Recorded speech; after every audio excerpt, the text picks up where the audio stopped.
Дождь, это зима, и ничего, что она поставила.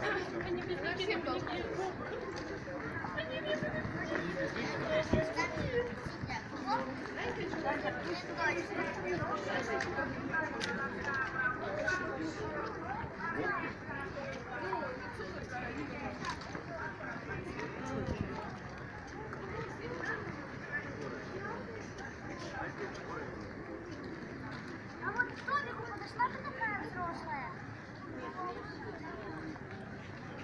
Я сказал, такая взрослая. Очень даже? Отойди, Сереж, пожалуйста. Отойди. Давай.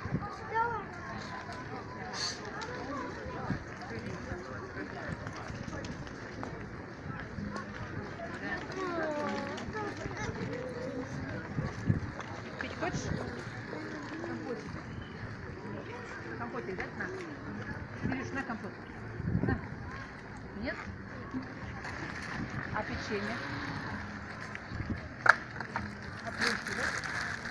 Уважаемые участницы, девушки, которые приглашают на экскурсию в сторону Курдума, в Тибет, Карина, Теплоход и Бивалия.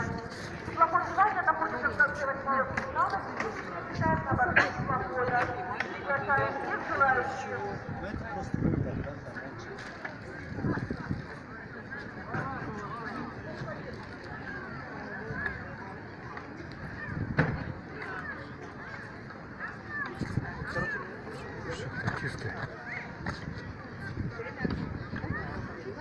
Да, куда же вы уйдете?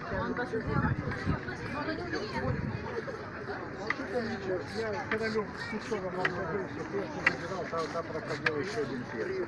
Надо было, вот как раз когда он проводил пешку, надо было ферзем добить его пешку, тогда бы он убил ферзя, но об этом провели второй. Играть не умеет. Нет, я говорю, что не